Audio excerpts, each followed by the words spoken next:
So we have our stats man kind of illustration here set up to a certain point. So I think I'm ready to just about be done with this thing. And I think the last thing I'll add is some type in here. So I'll add some text. So I thought this would be a good chance to show you the type tool and how that works. All the type tools in Adobe products all work pretty much the same. So the easiest way to do it just be to draw, we have to create a new layer. I like to, again, figure this out about me already, but I really like to keep everything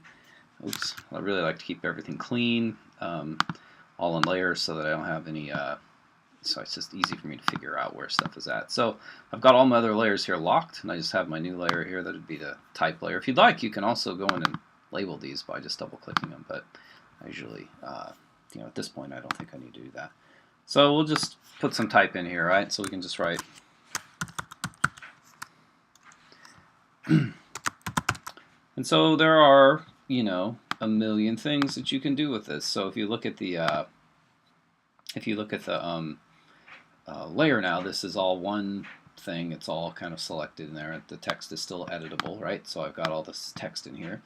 And if I want to mess with it, I can go into Window and bring up the character, bring up the type menu here with character, and that'll open up all of the sort of classic things you'd find in a word processing program. And if I want to, I can change the typeface. So I could type in, if I type Helvetica, I can get all the different Helvetica typefaces. You can also click here and kind of see what all these look like. So if I'm looking for kind of a Superman style typeface, I could maybe find something that that makes sense for that. Maybe Wide Latin. We'll go with that. No, probably not that one. So typography is one of those things you can endlessly sort of play around with to try and find the right solution on. So there's certain things you should try to never do, like don't pick any of the typefaces that the typography people will get crazy about. Like, don't ever use Papyrus, don't ever use Comic Sans. Those are some basic kind of rules that are good ones to live by. So maybe I'll go with capitals. That could be a good one for this particular thing. I can also adjust my typeface size if I want here, just by like kind of, I can bring it up this way. And within your character sort of palette here, you have a ton of options, right? So I can just move this type around and place it where I want to. I can also just click and drag, and if I hold down the Shift key, it'll constrain the proportions on that. I can try to, set that up some way like this also. There's also all these options. Usually in a typeface you'll have italics and stuff like that. You can also go in and change the kerning.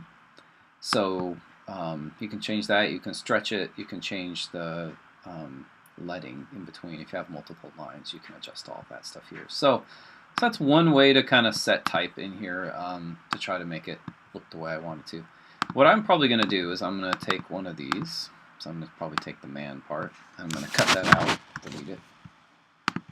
And then I'm going to paste those two things in on separate things so that I can kind of play around with, with how they look. So I will I'll go ahead and just kind of make this so that it's like a big old block. And then remember that if you go into your into the window that will bring up the alignment, then that'll allow you to make sure they're centered so that they're equal. If I want, I could group this, but I like to kind of keep these two things separate. So lots of things you can do to adjust your type if you want to go in here and sort of select in between. You can hold down Shift, Option, Command on a Macintosh, and it'll allow you to kind of play around with the line spacing, letter spacing in here. Different people like to do different things. I generally, for this one, since we're going faster, I'm just going to leave that as is. So now, if I have that the way I want it, it looks nice and imposing and everything. I could place that in here, or I could increase the size so that it takes up a little bit more room. And the black color probably, obviously, isn't the best choice for this, just in terms of like pure design. I might want to change that color around. So I could go in here and just go to my color picker, and the color picker, and I could try one of my swatches that I've already made. Like I have this red that matches the red on his the S on his sweater vest there. We could try that. There's lots of different things that you can do. The typography will allow you to, you can go into the effects menu up here, and you can do all kinds of stuff in there. Like you can go in here and you can add drop shadows to it. There's a lot of different, guys can just kind of go through this and look and see what kind of options you have in here to add things to the type. So lots of different places you can do it, and you also do some type stuff around here. So that's one way to do type. Really quickly, another way that you might think about doing text would be just create like a path. So let's just grab the pen tool here, and we're going to just like kind of draw a path like this. It'll let me. Sorry, let's try the pen tool. Do that. So if I just make a path like this, just kind of select the path.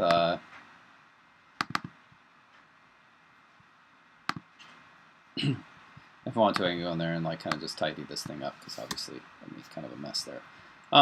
So you think to yourself, great, doesn't look very good at this point, but if you want to, you can grab the type tool, and you can see here there are all these type things. Like an area type tool will only put type within a shape that you draw. If you have all these different kinds of options, but let's just click on the type on a path tool. We'll put that on there, and you can see here now that the type is going to follow that path. And if I want to, I can even adjust the path by grabbing the white arrow tool here and adjusting it.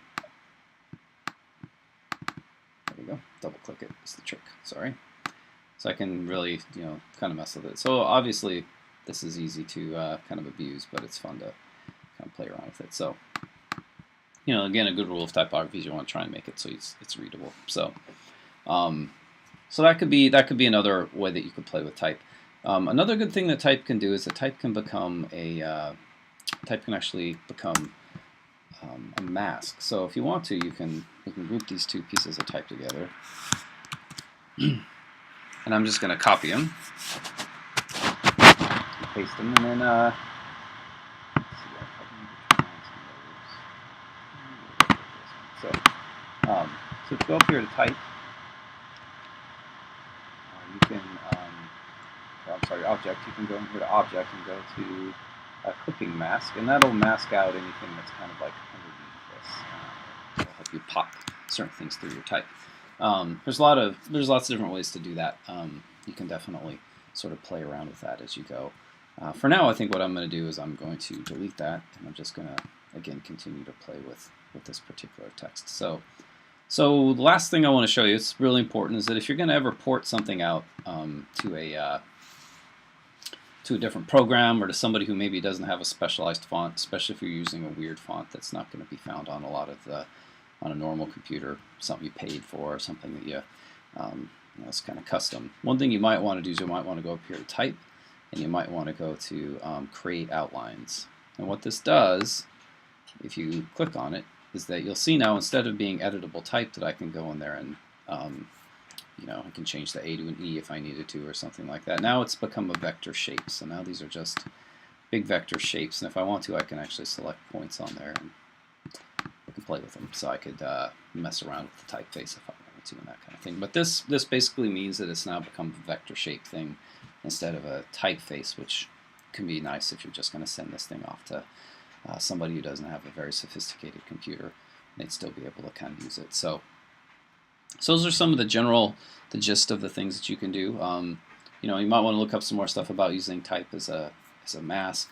Masks in general, I haven't covered a whole lot, but for now, this at least gives you some idea of how you can use Illustrator to create kind of a illustrated logo, kind of an idea, and hopefully gives you the basics of some of the simple techniques that you can use as well. So thanks for listening.